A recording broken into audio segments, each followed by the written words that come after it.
Hello everyone. आज की इस क्लास में सोशियोलॉजी के इम्पोर्टेंट क्वेश्चंस को कराया जाएगा जो कि समाजशास्त्र से संबंधित सभी परीक्षाओं के लिए उपयोगी हैं। आप सभी इस क्लास को ज़्यादा से ज़्यादा लोगों के साथ शेयर जरूर कर दीजिए। समाजशास्त्र से संबंधित सभी परीक्षाओं के लिए यहाँ पर प्रैक्टिस सेट एंड सोशियोलॉजी के नोट्स पीडीएफ फॉर्मेट में प्रोवाइड कराए जा रहे हैं। इससे संबंधित जानकारी के लिए यहाँ पर एक व्हाट्सएप नंबर दिया गया है जिस पर आप मैसेज करके पूरी जानकारी ले सकते हैं। नंबर है 790-555-3851। समाजशास्त्र के नोट्स की बात की जाए तो ये नोट्स सभी परीक्षाओं को ध्यान में रखकर तैयार किए गए हैं, सभी परीक्षाओं के लिए ये उपयोगी हैं। एंड राजस्थान असिस्टेंट प्रोफेसर का जीएस का प्रैक्टिस सेट भी आपको यहाँ पर मिल जाएगा जिसमें आपको टोटल 15 प्रैक्टिस सेट देखने को मिलेंगे। बस कुछ ही देर में क्लास शुरू होने वाली है। आप सभी इस वीडियो को ज़्यादा से ज़्यादा लोगों के साथ शेयर जरूर कर दीजिए।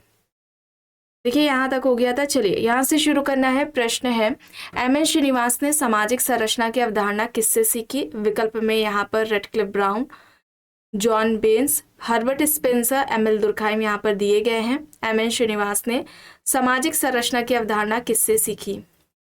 यहाँ पर सही क्या होगा? यहाँ पर सही होगा ऑप्शन बी, ऑप्शन ए होगा, सॉरी ऑप्शन ए होगा रेडक्लिफ ब्राउन। ठीक है, रेडक्लिफ ब्राउन होगा ऑप्शन ए यहाँ पर राइट आंसर हो जाएगा। ठीक है, रेडक्लिफ ब्राउन यहाँ पर राइट है। एम.एन. श्रीनिवास ने ऑक्सफोर्ड यूनिवर्सिटी में रेडक्लिफ ब्राउन के मार्गदर्शन में ही अध्ययन किया था। ठीक है, उनके विचारों से प्रभावित होकर श्रीनिवास ने सामाजिक संरचना, संस्कृतिकरण इन जैसी अवधारणाओं को दिया था। ठीक है, तो यहाँ पर क्या होगा? रेडक्लिफ ब्राउन यहाँ पर राइट आंसर हो जाएगा। और अगर बात की जाए रेडक्लिफ ब्राउन की, तो इनकी कुछ इंपॉर्टेंट बुक्स हैं, इन्हें भी आप याद रखें। ठीक है, इनकी कुछ इंपॉर्टेंट बुक्स हैं जैसे कि एक है अफ्रीकन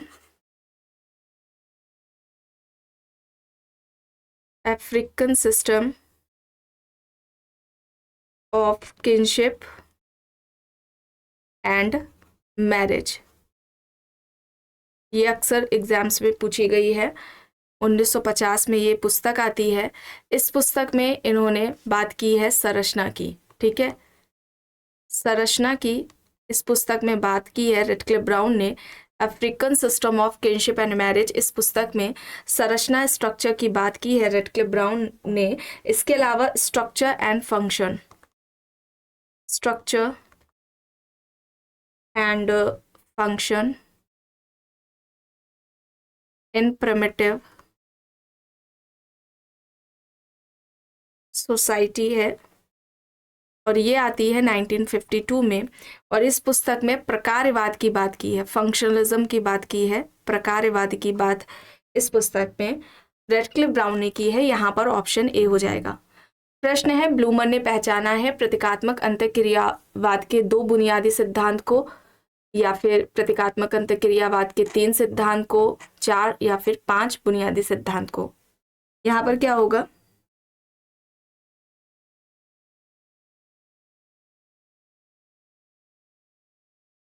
यहाँ पर सही होगा प्रतीकात्मक अंतःक्रियावाद के 3 बुनियादी सिद्धांत।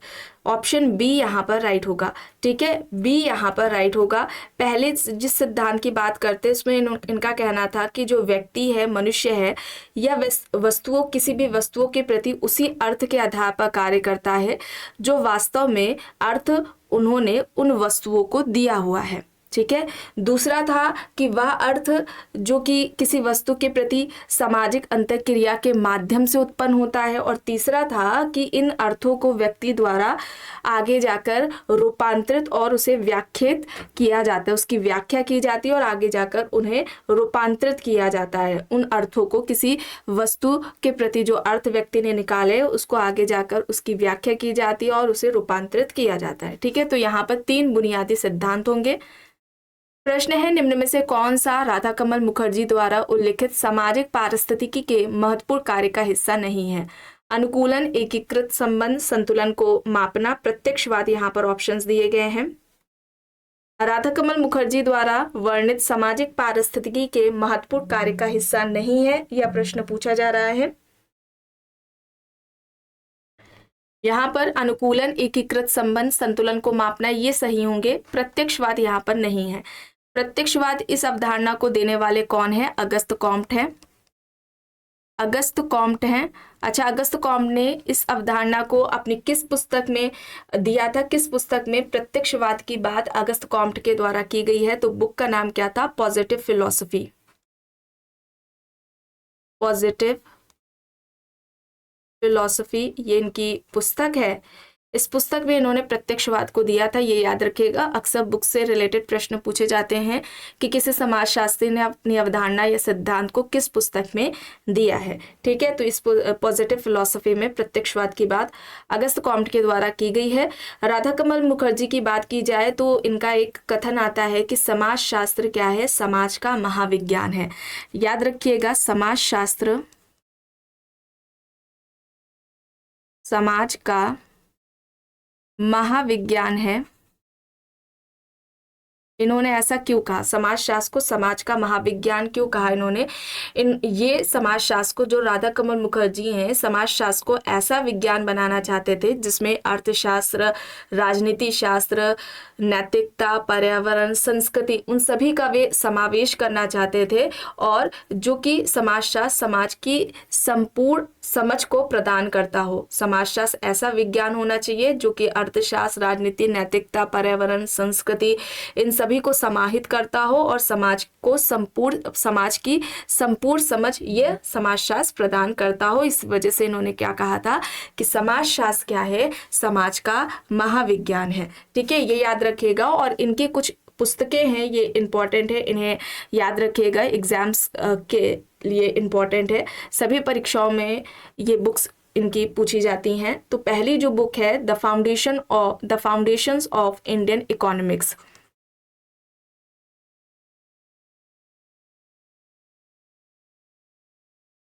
Of Indian the foundations of India economics है।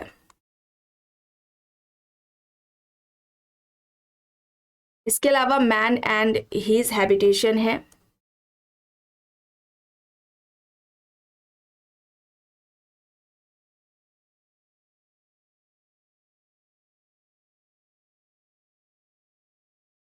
Indian working class, Indian working class होगा। इसके अलावा एक इनकी बुक है the social structure of values है। The social structure of values. एक डायमेंशन करके है, द डायमेंशंस ऑफ वैल्यूज।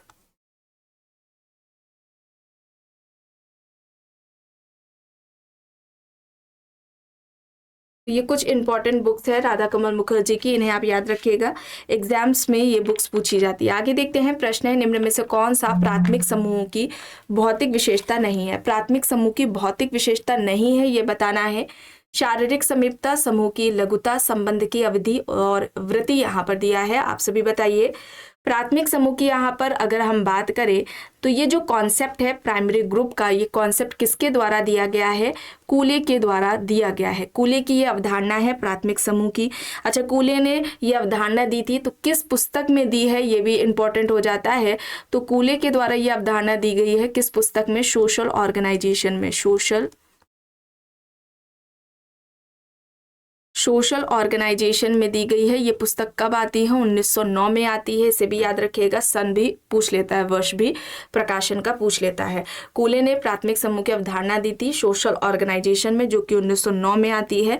इनका क्या कहना था? प्राथमिक समूह किसे कहते हैं? कूले कहते हैं व्यक्तियों का ऐसा संकलन जिनके बीच में आमने सामने का प्रत्यक्ष संबंध व सहयोग पाया जाता है, ऐसे व्यक्तियों के संकलन को हम प्राथमिक समूह कहेंगे।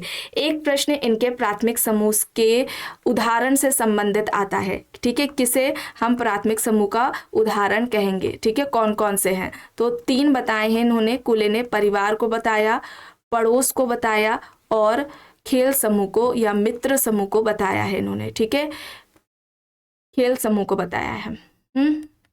तो यहाँ पर ये 3 हो जाएंगे। अक्सर प्रश्न में पूछा जाता है प्राथमिक समूह के उदाहरण कौन है, इस तरीके से।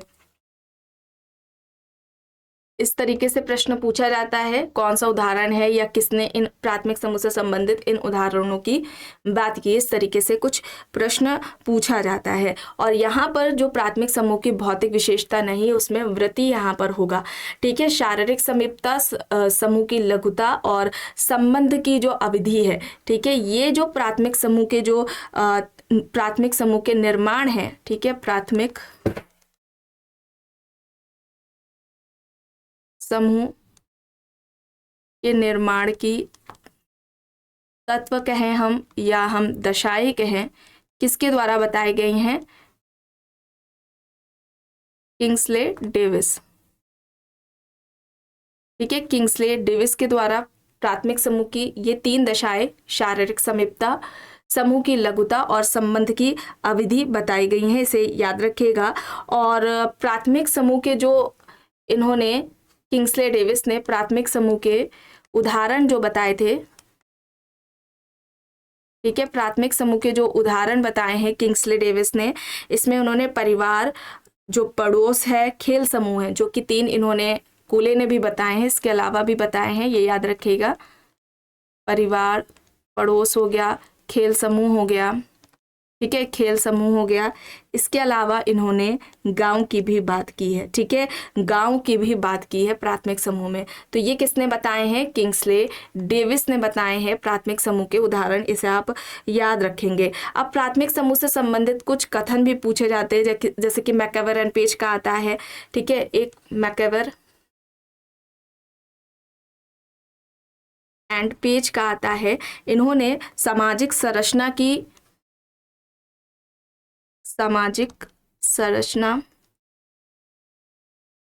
इकाई कोशिका, यूनिट सेल, किसको कहा था? प्राथमिक समूह को बताया था, प्राइमरी ग्रुप को। ठीक है, प्राथमिक समूह को सामाजिक संरचना की इकाई कोशिका किसने कहा है?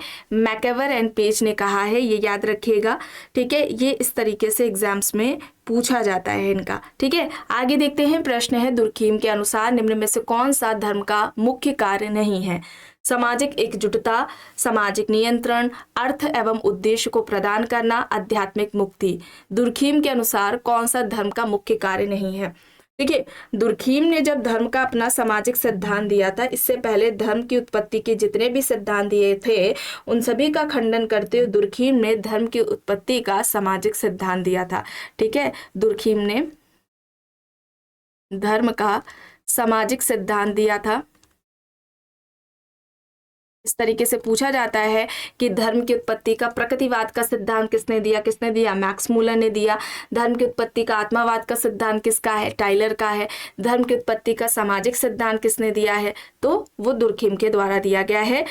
प्रारंभिक स्वरूप धर्म का क्या बताया गया इनके द्वारा? प्रारंभिक स्वरूप क्या है दुर्खीम के अनुसार? धर्म का टोटेमवाद है। ठीक है, डायरेक्टली पूछा जाता है टोटेमवाद की अवधारणा क्या है, किसके द्वारा दी गई है, याद रखिएगा। किसने दी है? दुर्खीम ने। और दुर्खीम ने ही धर्म का जो प्रारंभिक स्वरूप है ये टोटेमवाद को बताया था। ठीक है, और इसके अलावा इन्होंने ऑस्ट्रेलिया की अरुंटा जनजाति पर अध्ययन किया था। ऑस्ट्रेलिया की अरुंटा जनजाति पर इनका अध्ययन रहा है दुर्खीम का। और धर्म की उत्पत्ति का जो सामाजिक सिद्धांत है ये इन्होंने अपनी किस पुस्तक में दिया है? द एलिमेंट्री फॉर्म्स ऑफ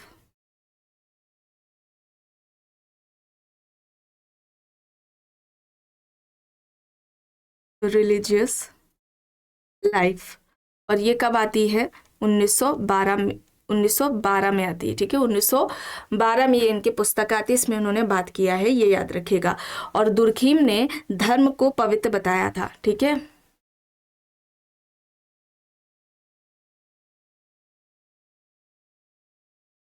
एक तरफ धर्म को रखिए, यहाँ पर दुर्खीम है।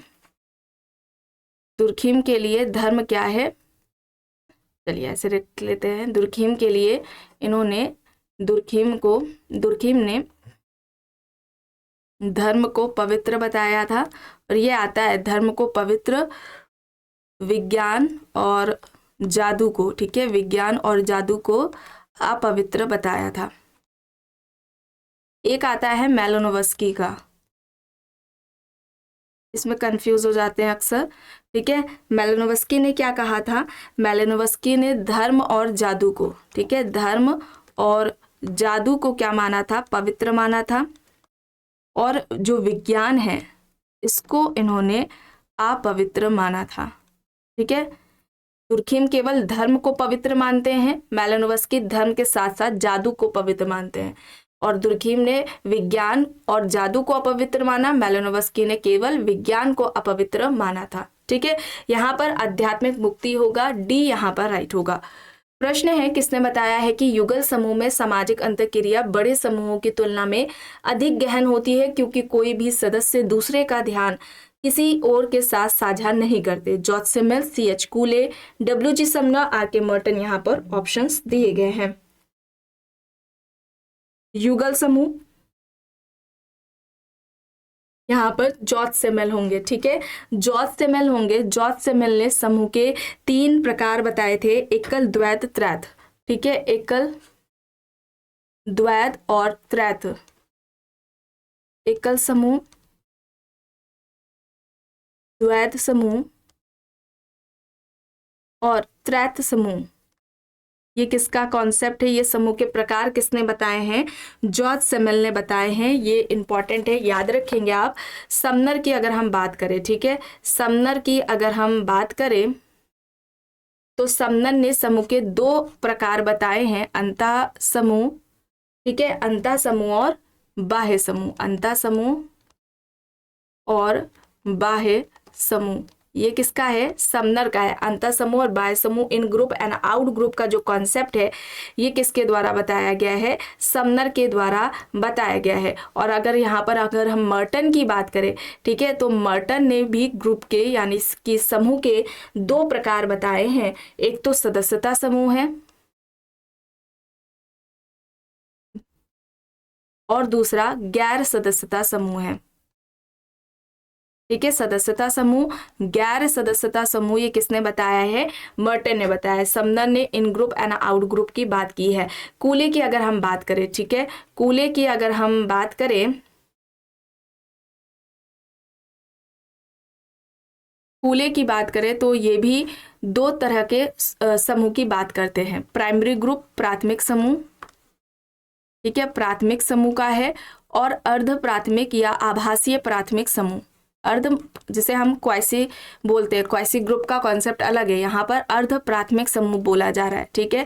और इन्होंने, हालांकि कूले ने प्राथमिक समूह और इनके साथ जो इनका क्लासिफिकेशन है ग्रुप का जब किया जाता है तब प्राथमिक समूह के साथ द्वितीयक समूह को जोड़ दिया जाता है, ठीक है। जब समूह का वर्गीकरण किया जाता है तो प्राथमिक समूह के साथ द्वितीयक समूह का नाम इनके साथ जोड़ दिया जाता है, लेकिन इन्होंने द्वितीयक समूह की बात नहीं की थी, ठीक है। द्वितीयक समूह की बात किंग्सले डेविस है, बियरस्टेट है, इनके द्वारा की गई थी। इन्होंने द्वितीयक समूह की बात नहीं की है, लेकिन कई परीक्षाओं में जब क्लासिफिकेशन से रिलेटेड या समूह के प्रकार से संबंधित प्रश्न पूछा जाता है तो उसमें ऑप्शंस में किंग्सले डेविस, बोगार्ड्स वगैरह नहीं रहते हैं और बियरस्टेट नहीं रहते हैं, कूले होते, तो अक्सर वहां पर जो है कूले को ही सही माना जाता है, ठीक है। तो ऐसी सिचुएशन आए तो आपको कूले ही टिक करना है। इन्होंने प्राथमिक समूह और अर्ध प्राथमिक समूह का कॉन्सेप्ट दिया है। आगे देखते हैं, प्रश्न है, निम्न में से कौन सी आर्थिक व्यवस्था में प्राकृतिक संसाधन एवं वस्तुओं और सेवाओं के उत्पादन निजी स्वामित्व में होते हैं? यहाँ पर पूंजीवादी, समाजवादी, वैश्विक अर्थव्यवस्था, कल्याणकारी पूंजीवादी यहाँ पर दिया गया है, ठीक है। बताइए यहाँ पर सही क्या होगा? यहाँ पर पूंजीवादी होगा, ठीक है, ऑप्शन ए यहाँ पर राइट होगा। प्रश्न है, जिस संस्कार में बच्चों के बाल पहली बार काटे जाते हैं उसे कहा जाता है? सीमांतोन्नयन, पुंसवन, जातकर्म, चूड़ाकरण यहाँ पर दिया गया है। जिस संस्कार में बच्चे के बाल पहली बार काटे जाते हैं उसे चूड़ाकरण कहते हैं, यहाँ पर ऑप्शन डी हो जाएगा। प्रश्न है, स्वयं के विकास की प्रक्रिया में समानीकृत अन्य की अवधारणा किसने दी है? समानीकृत अन्य की अवधारणा ये किसकी है? जॉर्ज हर्बर्ट मीड की है। ठीक है, जॉर्ज हर्बर्ट मीड ने समानीकृत अन्य की अवधारणा दी थी। यहाँ पर विकल्प बी हो जाएगा। ठीक है, ऑप्शन बी यहाँ पर राइट आंसर हो जाएगा। मीड की बात की जाए, इनकी पुस्तक है माइंड, सेल्फ एंड सोसाइटी। ये इनकी बुक है, माइंड सेल्फ एंड सोसाइटी, ये इनकी पुस्तक है। एंड इसके अलावा आई एंड मी का कॉन्सेप्ट, ठीक है, आई एंड मी की जो अवधारणा है ये भी इनके द्वारा ही जॉर्ज हर्बर्ट मीड के द्वारा ही दी गई है। और मीड की अगर हम बात करें तो सेल्फ डेवलपमेंट यानी स्व का जो विकास है, ये कहते हैं समाज में होता है। स्व का विकास समाज में होता है और सेल्फ यानी कि स्व के विकास को ही इन्होंने समाजीकरण कहा। याद रखिएगा, सेल्फ यानी स्व के विकास को ही समाजीकरण इन्होंने जॉर्ज हर्बर्ट मीड ने कहा है। और इनके लिए सेल्फ एंड सोसाइटी अलग नहीं है बल्कि एक ही है। ठीक है, स्व plus society, self and society जो है ये अलग नहीं है, एक ही है।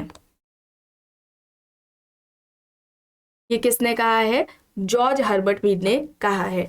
आगे देखते हैं, प्रश्न है निम्न में से कौन सा समाजीकरण का एजेंट नहीं है?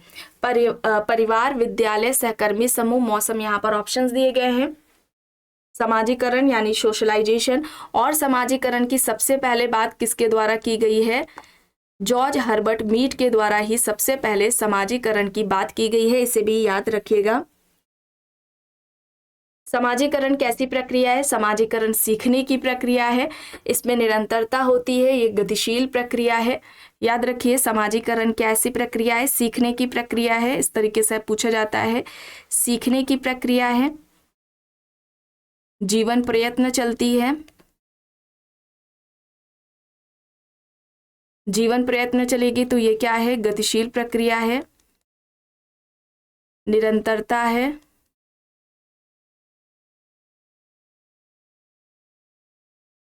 चैतन्य प्रक्रिया है। समाजीकरण की प्रारंभिक अवस्था से जुड़ा हुआ प्रश्न आता है, बाल्यावस्था है। समाजीकरण की प्रारंभिक अवस्था बाल्यावस्था है। एक प्रश्न आता है समाजीकरण की महत्वपूर्ण अवस्था से। महत्वपूर्ण अवस्था किसे माना जाता है? बाल्यावस्था से किशोरावस्था। ठीक है, बाल्यावस्था से किशोरावस्था समाजीकरण की महत्वपूर्ण अवस्था मानी जाती है। ये कुछ विशेषताएं बताई गई हैं जो कि एग्जाम्स में पूछा जाता है। ठीक है, तो इसे याद रखिएगा। कौन सा एजेंट नहीं है? तो यहाँ पर ऑप्शन डी होगा, मौसम नहीं है। आगे देखते हैं, प्रश्न है इनमें से किसका शब्द का तात्पर्य है आजीवन सामाजिक अनुभव जिसके द्वारा व्यक्ति अपनी मानवीय क्षमता विकसित करता है और संस्कृति को सीखता है? कौन सा कॉन्सेप्ट यहाँ पर सही होगा? यहाँ पर सोशलाइजेशन होगा, समाजीकरण होगा। समाजीकरण शब्द का तात्पर्य आजीवन सामाजिक अनुभव से है जिसके द्वारा व्यक्ति अपनी मानवीय क्षमता विकसित करता है और संस्कृति को सीखता है।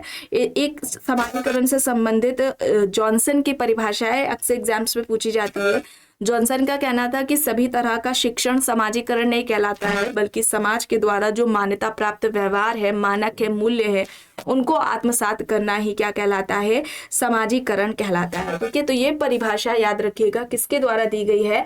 जॉनसन के द्वारा दी गई है। इसके अलावा अगर हम समाजीकरण के तत्व की बात करें जो कि स्टीवर्ट एंड ग्लिन ने बताए हैं, समाजीकरण के तत्व स्टीवर्ट एंड ग्लिन ने बताए हैं, ये 3 बताए हैं। ठीक है, पहला है अंतःक्रिया, अंतःक्रिया है। दूसरे की अगर हम बात करें अंतःक्रिया के अलावा भावात्मक स्वीकृति है। और तीसरे की अगर हम बात करें भावात्मक स्वीकृति के अलावा संचार या भाषा। संचार या भाषा, ये 3 हैं समाजीकरण के तत्व, जो कि किसने बताए हैं? स्टीवर्ट एंड ग्लिन ने बताए हैं। इसके अलावा जे.एच. फिक्टर इंपॉर्टेंट है। जे.एच. फिक्टर ने समाजीकरण प्रक्रिया, प्रोसेस है, इसके 3 तत्व बताए थे। ये एग्जाम में पूछा गया है। एक तो नकल को बताया, दूसरा उन्होंने सुझाव को बताया, सुझाव सजेशन, एंड तीसरा कंपटीशन, प्रतियोगिता को बताया। नकल, सुझाव और प्रतियोगिता, ये 3 तत्व हैं समाजीकरण की प्रक्रिया के, जो कि जे.एच. फिक्टर ने बताए हैं। इंपॉर्टेंट है। आगे देखते हैं। प्रश्न है, किसने स्वैच्छिक संगठन family planning association of India का गठन किया? भोरे कमेटी, डॉक्टर आवाबाई वाडिया और धनवंती रामाराव, डॉक्टर आशीष बोस, प्यारे किशन वट्टल। यहाँ पर सही क्या होगा? Family planning association of India.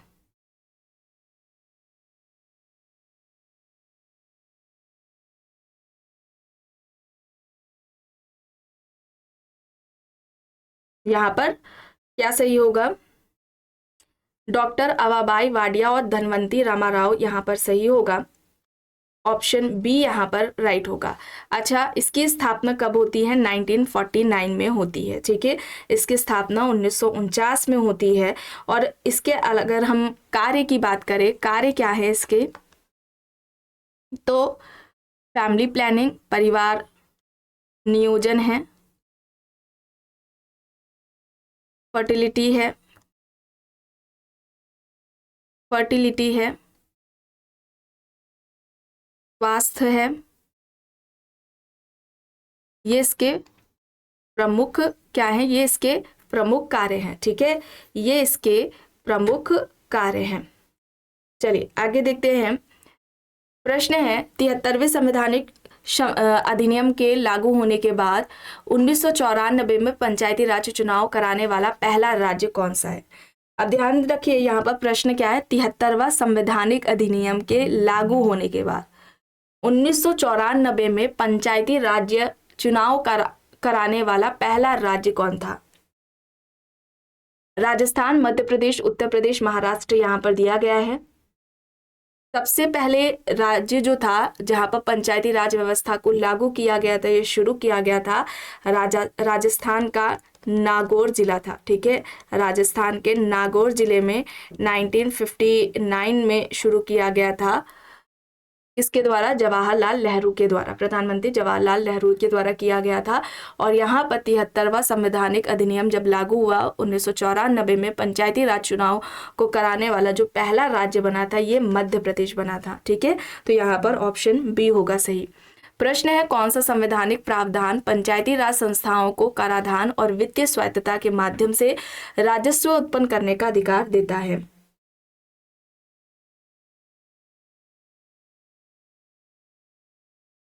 यहाँ पर सही क्या होगा? विकल्प बी होगा, अनुच्छेद 243 जा, बी यहाँ पर सही है। प्रश्न है, किसका सोचना था कि जन्म नियंत्रण या विवाह के अंतर्गत जन्म को सीमित करने का कोई भी तरीका अनैतिक है, यद्यपि उसका मानना था कि जन्म दर को कम करने का सबसे अच्छा तरीका विलंब विवाह है, देर से विवाह करना है? माल्थस, किन्स, कार्ल मार्क्स यहाँ पर और हर्बर्ट स्पेंसर दिए गए हैं।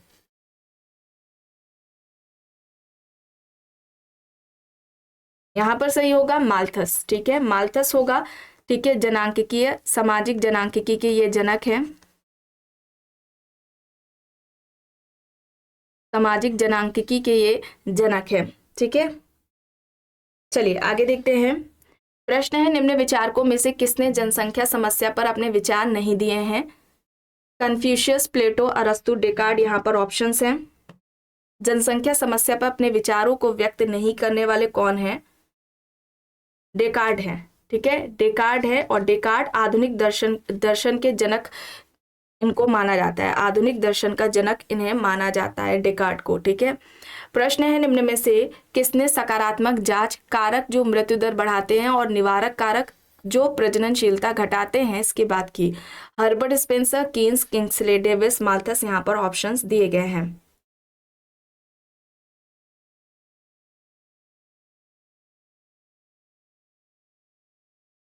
यहाँ पर राइट आंसर क्या होगा? यहाँ पर माल्थस होगा, ठीक है, माल्थस होगा, ऑप्शन डी यहाँ पर राइट होगा। इनकी एक पुस्तक है, इंपॉर्टेंट है, an essay on the principles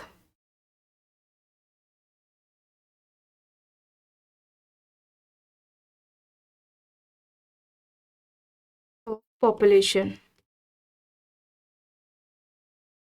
1798 में आती है, ठीक है,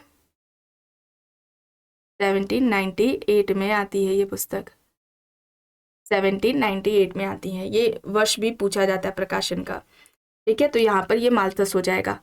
प्रश्न है, बहुविध आधुनिकताओं की धारणा को किसने प्रतिपादित किया? ऑप्शंस में रोस्ट्रो, Alvin Toffler, Eisenstein, max weber दिए गए हैं।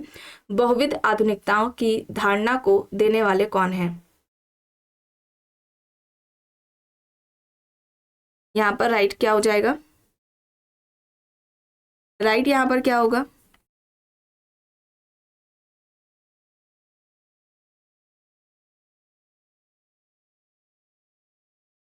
यहाँ पर आइजेंस्टाइन होगा, सी यहाँ पर राइट होगा। और इनका कहना था कि आधुनिकता केवल एक ही रूप में नहीं होती है, बल्कि यह विभिन्न रूपों में सांस्कृतिक ऐतिहासिक संदर्भ में भी आधुनिकता विकसित हो सकती है, ठीक है, तो यहाँ पर आइजेंस्टाइन होगा, सी यहाँ पर राइट होगा। प्रश्न है, मूल समुदायों के सशक्तिकरण की प्रक्रिया जो आर्थिक संसाधनों के स्वामित्व और प्रबंधन में प्रजातीय असमानता को कम करती है, यह कहलाती है? भारतीयकरण, स्वदेशीकरण, उदारीकरण, वैश्वीकरण, यहाँ पर ऑप्शंस दिए गए हैं। यहाँ पर सही क्या हो जाएगा? स्वदेशीकरण हो जाएगा, ऑप्शन बी होगा, ठीक है, विकल्प बी यहाँ पर राइट हो जाएगा, विकल्प बी स्वदेशीकरण यहाँ पर सही होगा। प्रश्न है, निम्न में से किसने आधुनिकता को 4 आधारभूत संस्थाओं पूंजीवाद, उद्योगवाद, निगरानी क्षमताओं और सैन्य शक्ति के आधार पर परिभाषित किया? पार्सन्स, गिडेंस, हेबरमास, टकर जूनियर, यहाँ पर ऑप्शंस दिए गए हैं। ये कई बार प्रश्न एग्जाम्स में पूछा जा चुका है और इस तरीके से भी पूछा जाता है। यहाँ पर एंथोनी गिडेंस होगा, ठीक है, बी यहाँ पर राइट होगा। एंथोनी गिडेंस ने आधुनिकता के 4 आधारों में से किसकी बात नहीं की है या किसकी बात की है, इस तरीके से आता है। तो पूंजीवाद, उद्योगवाद, निगरानी क्षमता और सैन्य शक्ति की बात इनके द्वारा की गई है, गिडेंस के द्वारा, तो यहाँ पर क्या हो जाएगा? बी हो जाएगा, ठीक है। इनका कुछ कथन है जैसे कि आधुनिकता बहुआयामी है, इस तरीके से पूछा जाता है, आधुनिकता बहुआयामी है, ये किसका कहना है? आधुनिकता को बहुआयामी कहा। आधुनिक समाज भगोड़ा समाज है,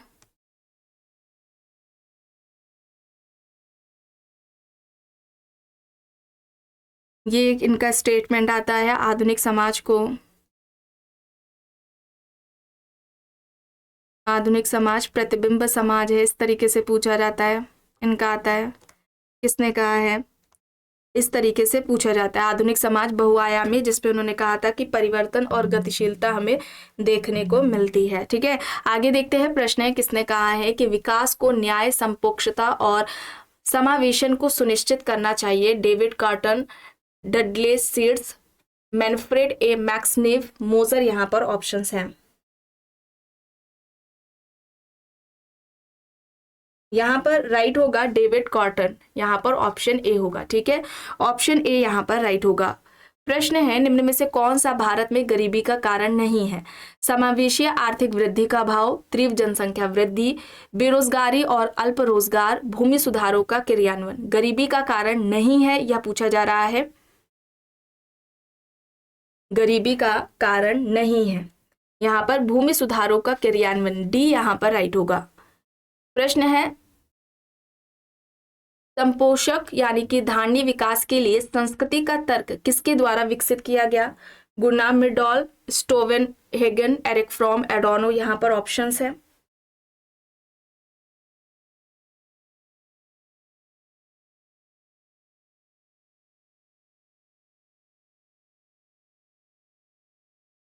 यहाँ पर सही क्या होगा?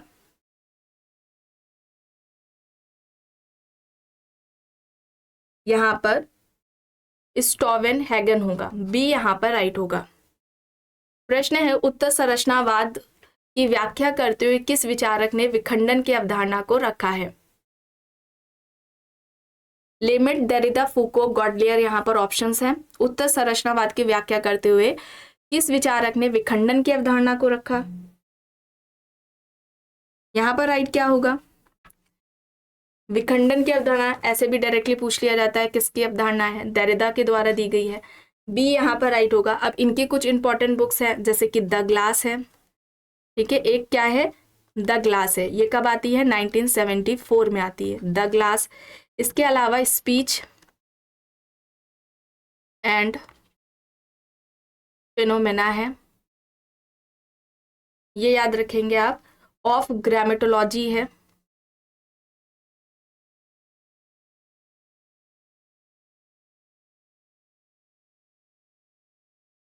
ये आती है 1967 में। इसके अलावा the gift of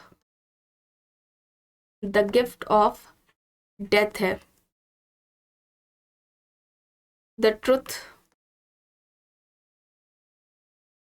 truth in painting, the truth in painting है, ठीक है। ये बुक्स किसकी है? देरिदा के एग्जाम्स में पूछी जाती है, ठीक है।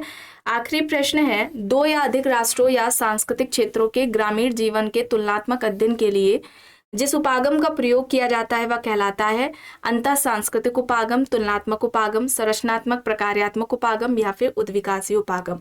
दो या अधिक राष्ट्रों या सांस्कृतिक क्षेत्रों के ग्रामीण जीवन के तुलनात्मक अध्ययन के लिए जिस उपागम का प्रयोग किया जाता है उसे क्या कहा जाता है? यहाँ पर सही होगा अंतः सांस्कृतिक उपागम, ऑप्शन ए यहाँ पर राइट होगा। आज की इस क्लास में बस इतना ही। आई होप ये आपको पसंद आई होगी। अगर पसंद आई है तो प्लीज लाइक करिएगा, कमेंट करके जरूर बताइएगा। चैनल पर अगर आप नए हैं तो चैनल को भी जरूर सब्सक्राइब कर लीजिए एंड इस वीडियो को जितना हो सके ज्यादा से ज्यादा लोगों के साथ शेयर भी जरूर करिएगा।